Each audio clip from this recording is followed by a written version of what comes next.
नमस्कार मित्रों, मैं आपसे 21वीं शताब्दी के विकास की बात कर रहा हूँ और उसके लिए हमें कैसे तैयार रहना इसके बारे में बात कर रहा हूँ। हम लोगों के सब पास जो आज जीवन के लिए सबसे बेसिक आवश्यकताएं हैं वो व्यक्तित्व विकास है, आर्थिक आज़ादी है और उत्तम स्वास्थ्य है। 20वीं शताब्दी में जो पुरानी अर्थव्यवस्था थी उसमें रोटी, कपड़ा और मकान हमारी ज़रूरतें थी, तो उसके हिसाब से हमारी शिक्षा व्यवस्था बनी हुई थी और हम शिक्षा लेते थे और फिर उसके बाद कोई नौकरी पकड़ते थे और हमारी ज़रूरतें पूरी होती थी। लेकिन आज टेक्नोलॉजिकल एज में, इस विकास के युग में हमारे जीवन की आवश्यकताएं बदल गई हैं। आज हमारी जीवन की आवश्यकताएं हैं व्यक्तित्व विकास, आर्थिक आज़ादी और उत्तम स्वास्थ्य। तो इन तीनों के को प्राप्त करने के लिए नई शिक्षा प्रणाली का गठन हुआ, नई शिक्षा प्रणाली का डिज़ाइन हुआ, नई शिक्षा प्रणाली को लॉन्च किया गया। इसमें इन तीनों चीज़ों की भरपूर जानकारी दी जाती है, ट्रेनिंग दी जाती है। हमारा व्यक्तित्व विकास उच्चतम स्तर का होना चाहिए और हमेशा होते रहना चाहिए। आर्थिक आज़ादी मतलब पैसे की समस्या का समाधान हम निकलना चाहिए। और तीसरा, हमारा स्वास्थ्य बिल्कुल उत्तम होना चाहिए। हम बीमार ना पड़ें, हम रोगग्रस्त न रहें, हम बिल्कुल स्वस्थ रहें, तंदुरुस्त रहें, इसकी शिक्षा दी जाती है। इसलिए यह जो है विकास का युग है। विकास के हिसाब से यह नई शिक्षा प्रणाली बनाई गई है।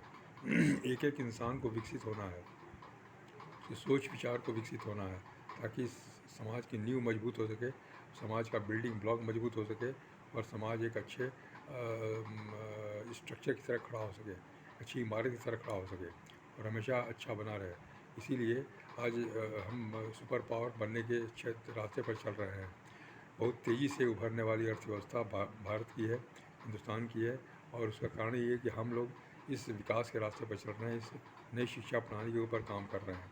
बहुत सारे लोग आज इस शिक्षा प्रणाली से सफल होकर के आज अपने जीवन को बहुत ही उच्चतम स्तर तक ले गए हैं और वो जीवन का समर्पण समाज सेवा के लिए कर रहे हैं, समाज को ऊंचा बढ़ाने के लिए कर रहे हैं, लोगों की मदद कर रहे हैं, सहायता कर रहे हैं सफलता प्राप्त करने में। और इसलिए इस सिस्टम का जो 4 मूल मंत्र है वो हमेशा याद रखने की ज़रूरत है। 4 मूल मंत्र जिस पर कि ये शिक्षा प्रणाली काम करती है। पहला है कि change the way you think, change the way you live. मतलब आप सोचने जीने के लिए अच्छी जीवन के लिए अच्छी सोच बनाना पड़ेगा। यानी जैसा आप सोचेंगे वैसा आपका जीवन होगा। तो जीवन बदलने के लिए सोच बदलने की ज़रूरत है। दूसरा मूल मंत्र है कि we focus on what we are becoming and to what we are getting. हम इस बात पर फोकस करते हैं कि हम किस तरह के इंसान बन रहे हैं बनिस्बत कि हमको क्या मिल रहा है। तीसरा मूल मंत्र है वो ये है कि we help other people to get what they want, then we get what we want. हम बहुत सारे लोगों को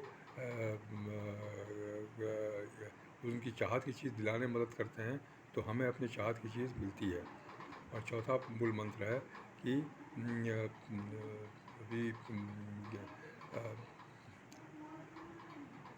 चौथा मूल मंत्र है कि we help other people to get what they want, then we get what we want.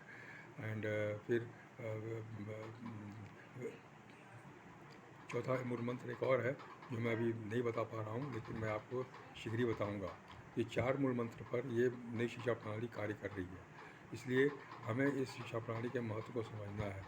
ये व्यक्तित्व विकास, आर्थिक आज़ादी और उत्तम स्वास्थ्य पाने के लिए बहुत ही आवश्यक है। आज हमारी सारी जो आवश्यकताएं हैं वो बिल्कुल पूरी नहीं हो पा रही है।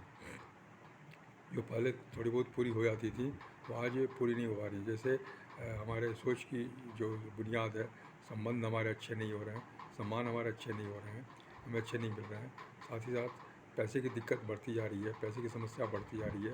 हम जितना भी पैसा कमा रहे हैं वो सब कम पड़ता जा रहा है, उससे ज़्यादा खर्चा हो रहा है। और इसके बाद स्वास्थ्य हमारा ख़राब हो रहा है, तरह तरह के रोग बीमारियाँ, हर तरह की लाइफ स्टाइल डिजीज़, और मैंने कोई उम्र नहीं है बीमार पड़ने का, और सारे पैसे हमारे खर्च हो जाते हैं। आधी उम्र में हम पैसा कमाते हैं स्वास्थ्य कमाते हुए, और फिर आधी उम्र में हम स्वास्थ्य को बचाने के लिए पैसा कमाते हैं। अंत में स्वास्थ्य और पैसा कुछ भी नहीं बचता। इसलिए यह आवश्यक है कि हम उत्तम स्वास्थ्य की जानकारी लें, उत्तम स्वास्थ्य अपना करें पाएँ। यह बहुत ही आवश्यक है, क्योंकि अब हमारा जीवन जो है बहुत कीमती है और हम अंतिम समय तक भी स्वस्थ रहना है हमको। ऐसा नहीं कि उम्र बढ़ने के साथ हम बीमारी ही पड़ेंगे, हमको बीमारी पड़ना है, हमें अस्पताल और डॉक्टर की आवश्यकता पड़ेगी, ऐसा सोचना ही नहीं। ये दिमाग में बात लानी नहीं चाहिए, क्योंकि हम जब तक ज़िंदा रहेंगे स्वस्थ होकर जिएंगे। जब जाना होगा तो बिना किसी को परेशान किए, बिना किसी की सेवा लिए हम चले जाएंगे। तो इस तरह की भावना, इस तरह की सोच हमेशा हमारे अंदर रहनी चाहिए, और तभी हम अपने जीवन का की सार्थकता को बना पाएंगे। जीवन का लक्ष्य बनाना बहुत आवश्यक है।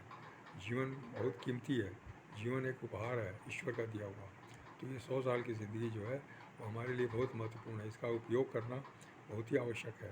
सही ढंग से उपयोग करें, सही ढंग से उसका इस्तेमाल करें, कोई लक्ष्य बनाएं ताकि उसके लिए हम काम करते रहें, तभी हमें सफलता का स्वाद मिलेगा और हमारा मन प्रसन्न रहेगा, खुश रहेगा। अंतिम समय में हम संतुष्ट होकर, खुश होकर इस दुनिया से जाएंगे। लक्ष्य का मतलब यही है कि हम दूसरों की मदद करें, हम दूसरों की सहायता करें, हम दूसरों को उनके चाहत की चीज़ दिलाने में मदद करें, ताकि हमें भी वो चीज़ मिले जो हम चाहते हैं। इसलिए हेल्प करना ही एक बहुत बड़ा धर्म है, हेल्प करना ही एक बहुत बड़ा लक्ष्य है। लोगों को हम कैसे मदद करें, सहायता करें, इससे बड़ा धर्म और लक्ष्य कोई नहीं हो सकता। ईश्वर का दिया हुआ लक्ष्य है, और इसीलिए हमें इस जीवन में भेजा गया है कि आप स्वयं भी सफल होइए और दूसरों को भी सफल बनाने में मदद कीजिए। आप एक महत्वपूर्ण व्यक्ति बन जाइए। महत्वपूर्ण व्यक्ति का मतलब ये हुआ कि आपको तो सफलता मिलेगी ही मिलेगी, और दूसरों को भी आपसे बड़ी सफलता मिलनी चाहिए, इसके लिए आप मदद करिए। तो ये महत्वपूर्ण व्यक्ति की भूमिका है। तो हमें महत्वपूर्ण व्यक्ति बनना है, सिग्निफिकेंट पर्सन बनना है। सफलता तो किसी को मिल जाती है, वो स्वयं सफल हो जाता है, लेकिन दूसरों को मदद नहीं करता सफल होने में। दूसरों को जिस स्तर पर वो हैं उसी स्तर पर छोड़ देता है। उसके अंदर ये भी भावना रहती है कि अगर ये सफल हो जाएगा तो हमारी सफलता छोटी पड़ जाएगी, इसलिए वो किसी की मदद नहीं करता। लेकिन आज इस सिस्टम के माध्यम से हम दूसरों को मदद करते हैं अपने से भी बड़ी अधिक सफलता के लिए।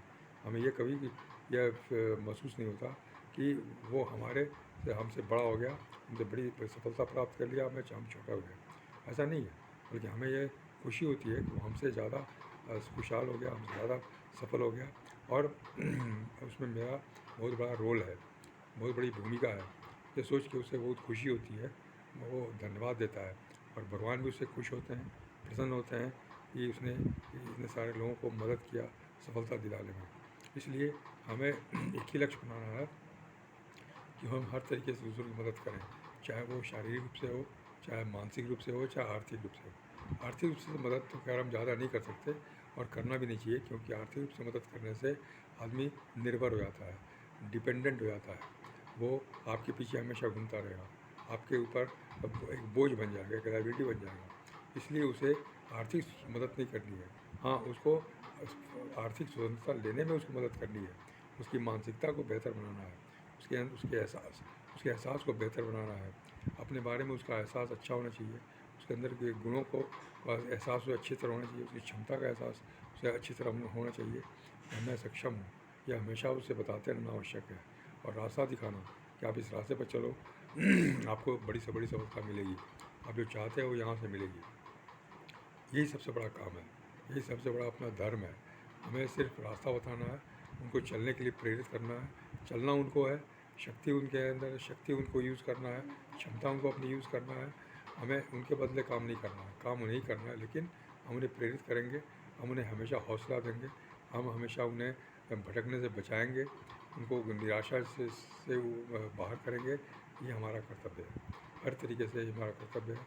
हम पुस्तकों के द्वारा, मीडिया शेयर्स के द्वारा और सेमिनार्स के द्वारा उन लोगों की मदद करते हैं, और हमेशा करते रहेंगे। यह बहुत ही एक अचूक काम है, बहुत ही अचूक ये सिस्टम है, इसको हमको इस्तेमाल करना ही चाहिए। नमस्कार, धन्यवाद, और आपसे आगे बात करूँगा।